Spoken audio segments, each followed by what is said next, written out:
This is Callum Johnson and you're watching Sporting Icons. Right, so here I am with the Commonwealth and British light heavyweight champion, Callum the One Johnson. How are you, brother? How you doing? I'm good, man. You? I'm good, thank you very much. So anyway, before we get cracking, your last fight with Artur Beterbiev, what an absolute war. It was an awesome fight. It was a good fight while it lasted. I was just on the wrong end of it that night. But no, it was a great fight. You know, I've had a lot of good feedback, a lot of positive stuff from it, and you know, I think it's only enhanced my career massively. So there is positives to take from it, and there's good things to come from it. But you know, at the end of the day, I'm still a little bit disappointed that I never got the win, and I feel like I could have done a few things a little bit different, and maybe got the win even on that night. But there you go. Well, I mean, to be fair, you haven't even had 20 fights yet. Sorry. You haven't even had 20 fights yet, have you? No, that was my 18th fight, but he's only had 13 himself. But like I say, it's one of them. I think if me and him boxed 10 times, we'd probably knock each other out 5 times each, maybe. I think it's that kind of fight, and that kind of style where we gel well together. We're both obviously big punchers and both strong men, so it does. We do clash as an exciting fight. I mean, looking back, because of the way that you handled yourself and the fact that you dropped him as well, is it a case of now you can kind of like gauge the fact that you are in fact ready to mix it with the world level?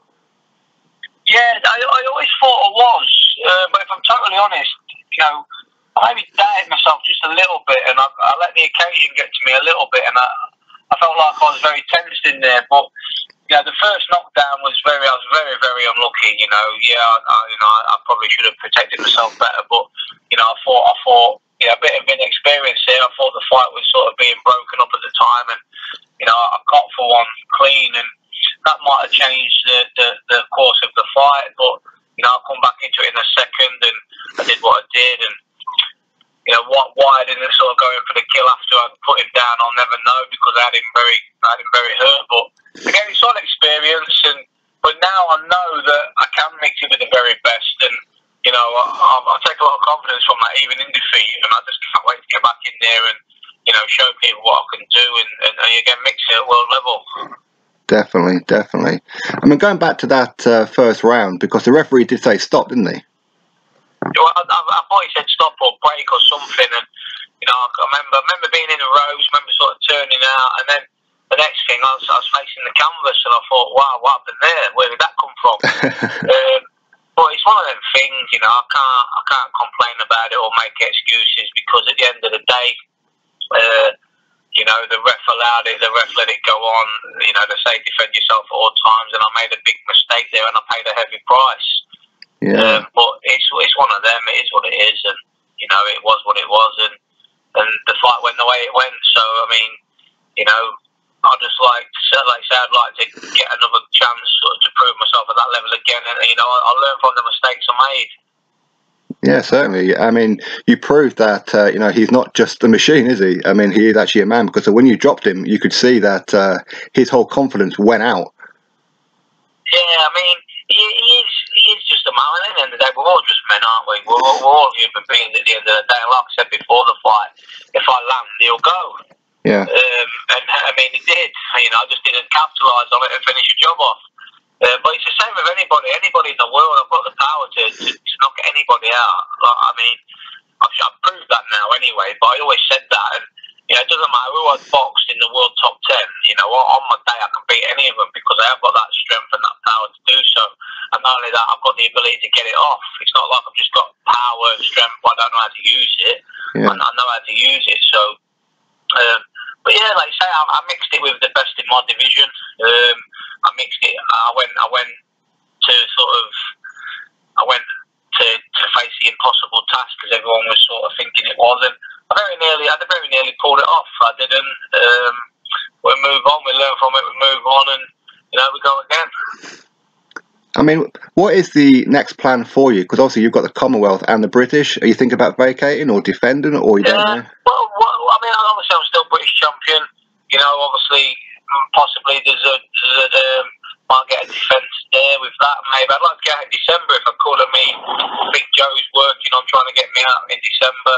You know, so there's options there, or you know, there's a European option, or again, stay back in a world level. I mean, whatever comes my way, you know, I'll make sure I'm ready for, and I'm open to anything at the end of the day, as long as it makes sense. You know, it's financially makes sense, everything else, and you know, we'll see where it goes. But I'm excited about the future. You know, I think I'm gonna have a good couple of years, and I'm looking forward to it. Well, definitely. I mean, I think you proved that you can be a headliner now as well, because of the amount of support that you did. You know, possibly. I mean, that's coming from you. So I mean, if that's what people are thinking, then I mean that's all good. I mean, whatever. I mean, like I said before, I'm open to anything, whenever, sort of thing. And if that's the way people are looking at me now, as like a big name in British boxing, then you know that's good for me. You know, and that's something that, you know, obviously, if that's what people are looking at me, I'm proud of that as well. You know, because obviously that's when I turn pro. You know, you want to be a big name, recognised, and you want to be sort of a headline act. And you know, that's obviously the goal, to be able to do that. Well, that's the thing, and I think a lot of that, because you didn't go over there to Chicago just to make up the numbers, get a payday. You went over there to win, and you came forward, which was very, very appealing for fans. 100%. You know, I went over there to win. I was always going to go over there to win, and you know, I always believed I could win. Like I said before, I maybe did doubt myself a little bit because of his fearsome reputation, and you know, I probably did ask myself a few questions. You know, with the inactivity as well. Obviously, I'd only had 90 seconds of ring time in 2 years. That's right. Coming into the fight, so you know, them little doubts do creep in, but you know, them doubts have all gone now. I've got the ring rust out of the way. You know, and I think you'll see the best of me, and I'll only come on from it. It's just a shame I had to sort of shake the ring rust off against someone as good as Beterbiev, but it is what it is, and it was what it was, and you know, I'll come on from that. Well, I mean, I think that most people believe that Beterbiev is probably the best in your division. Yeah. I mean, I said that beforehand, and I still think that, and you know, his amateur pedigree is second to none. Yeah. I think he was pound for pound #1 in the amateurs for a long time, and he's, like I say, he's one of the best amateurs that we've probably ever seen in this generation. So, you know, he is a fearsome fighter, but it just shows that I'm a fearsome fighter myself, because for while it lasted, it was very exciting and very explosive. Yeah, that's it. Although, what did Joe say to you anyway after? Sorry? What did Joe say to you? After the fight? Yeah. Not too much straight after, because obviously you're getting over the fact that you've just been beaten, everything else. But like I said, we spoke like the days after, and they say everything's proud of my effort. You know, proud that I showed heart. You know, obviously I got that unlucky knockdown in the first round, and you know, a lot of people might have swallowed it there and thought, I'll just take my wages and call it a day. But that's not in my makeup to do that anyway. And you know, I think he was pleased. But again, there's obviously areas where we know we could have done better, and then there's also areas where we know we need to improve. And you know, that's what we do. We go back to the gym and work on them areas. That's it. And what's it like working with the lads that you work with like obviously with Callum Smith, just winning the World Boxing Super Series and that? Yeah, no, it's fantastic. You know, all the lads, you know, they're all great friends. You know, they're all hard working. It's nice to be in and around that company. You know, not just for training, just for socialising as well. You know, they're all great kids away from the boxing ring.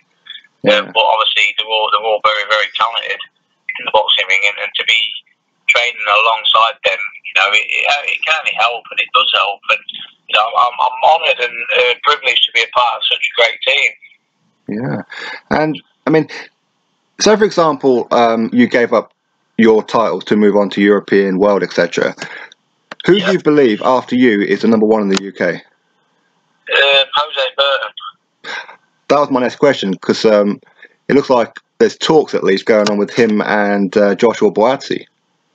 Yeah, there is. Yeah, I saw that on Saturday night. There was talks about it. Yeah, because you train with Hosea Burton. And yeah. I mean, for me, I think that he was beating Frank Buglioni up until that stoppage, and for me, he's virtual elite fighter as well. Yeah, he was beating Frank, and like you say, there was only one winner if it had gone to the end.